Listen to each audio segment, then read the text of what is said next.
The first time we were appointed to serve be Eucharistic ministers, I was really nervous, and I was sitting in Mass waiting to be a Eucharistic minister, and I remember thinking, oh, I'm going to trip, I'm going to do something terrible, and Lord, please help me. And when we got to the responsorial psalm at Mass, it was, I will take the cup of salvation and call on the name of the Lord, Psalm 116.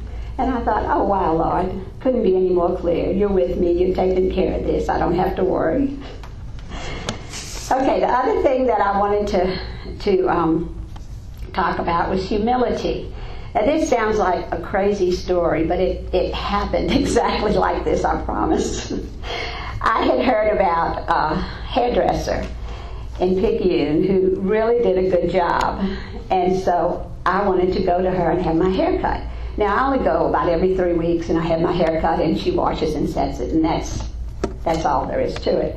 But I really liked what I heard about her, so I thought, well, I think I'll go and see, what she can do with it. So the first appointment I had, remember, God doesn't know, and you don't know when God thinks you need humility. So just remember that.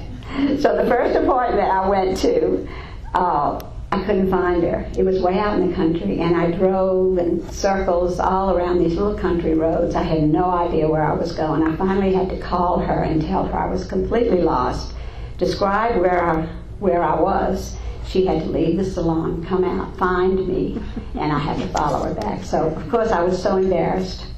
Second time I went in, I found the place. I didn't have any trouble finding it.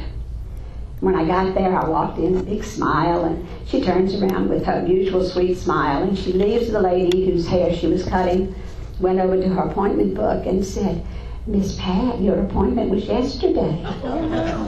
So I was embarrassed again.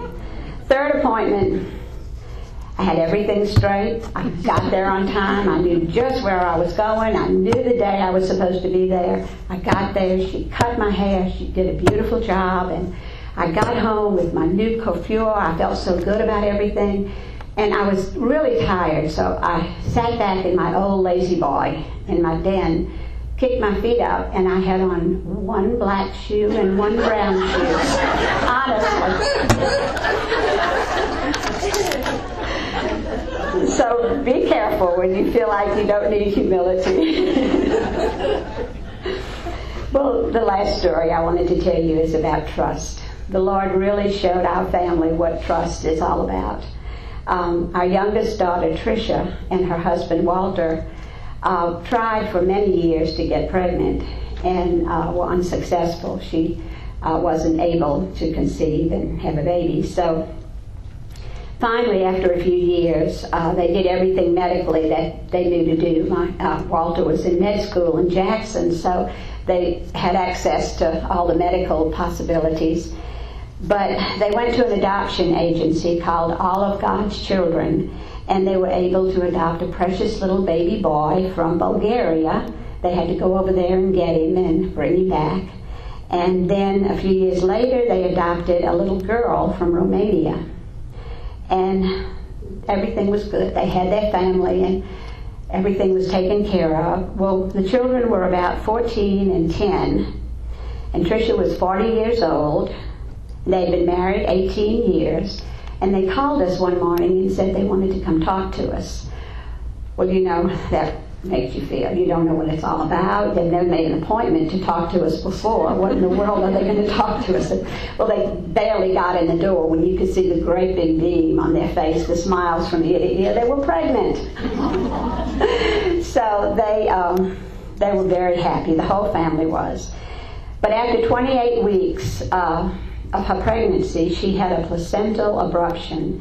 A little baby boy had to be taken by cesarean section, and he was 3 pounds, and they had to call an emergency neonatal ambulance from Forest General to come and get him, and they wrapped him in saran wrap. I still remember seeing that, to keep his body heat. Yeah, I had never seen anything like that before, but He stayed in the neonatal care for 73 days, 2.5 months, and Tricia made the trek back and forth to Hattiesburg from Picayune.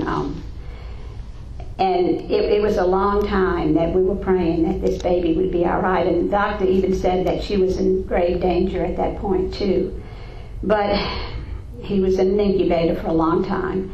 But the baby is fine, and he's now a 2.5-year-old baby that's healthy and happy and caught up in all ways to his counterparts. So everything was good. But Tricia said what was really interesting is that when Christina, the KK, the little girl, came down that night, she woke Tricia up and said she couldn't sleep. And Tricia said that was very unusual. She usually slept through the night without any problems. But she came down a second time and just insisted that she couldn't sleep, and she had her get in bed with her. And Tricia laid there and said, something's wrong. She knew at that point something was wrong. And she said it really didn't hurt, but something was amiss. So she woke up Walter, and they got the stethoscope, and he could tell that, there was an emergency.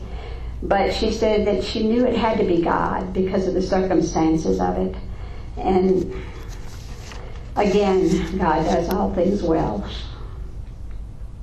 Well, I used to think when I heard someone give their testimony that they really had everything together. They had no problems. They knew how to handle life, and they had nothing to worry about. Well, don't think for one moment that that's true.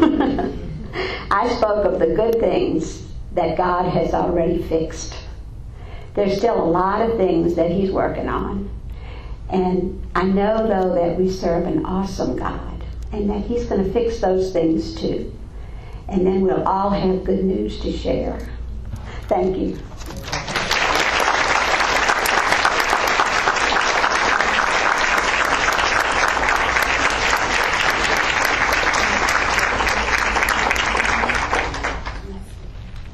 So Pat's news, good news, and her beauty tip.